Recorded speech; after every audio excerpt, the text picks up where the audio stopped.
my particular investigation is to create space for people. Okay, being also trained as an architect, I truly believe that giving undefined space to people, like a park in the city, you know, or a beautiful painting that creates void in an existing surrounding, not only physically but also mentally, is one of the most beautiful things to do. And I understood that for me the most original place of space is white. You have people who think differently. You could all ask yourself the question. You have people who say, for me it's black. When you say like in the sky, you know, when you visit other planets, the space is black. For me it's white. And it's not like just white flat. It has to do with a foggy white, misty white. That's why I use the plaster. And I also understood if you want to create a more generous way of showing this light and this white, you can add color.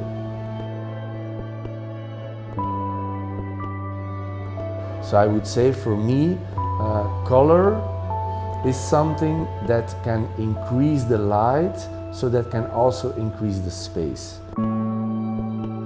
The first time I was invited in the Smack Museum in Ghent by question of the director Philippe van Kooteren. He really gave me the opportunity to pick out a room, and it was also he who insisted for the first time, Stijn, you should really make something site-specific. Use the space as your mold. So this is what I did, and I made a piece in a very narrow space. I made a piece of, what was it, like 7 meters on 3 meters on 1, and it weighed like 4 or 5 tons in the end. So it was impossible to store. It was like an uncollectible artwork.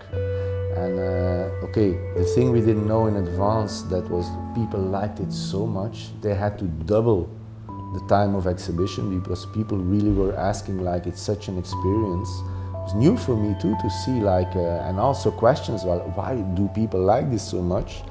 So afterwards the question of the director came, how can we give this work a longer life than the 3 or the 6 months? And the idea where we came up with, which is a very consequent, not even an idea, it's like a kind of an inspiration, was to keep the mold, yeah, and give like a certificate in which way you can recast the work in the future. Of course, being in Taiwan, first of all, your senses are like involved in a completely other way. The light is different, you know, tastes are different, the hearings are different. So I think unconsciously, some things go into your work, very unconsciously.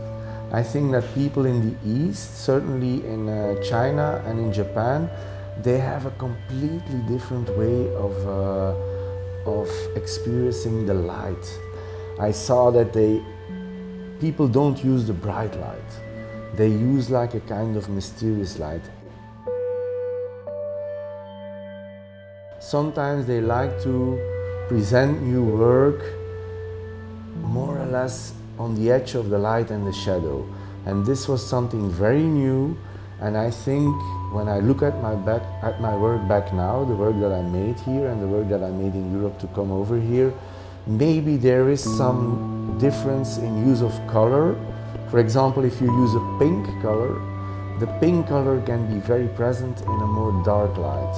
And I think maybe the use of that has to do about my new influence in the East. 谢谢。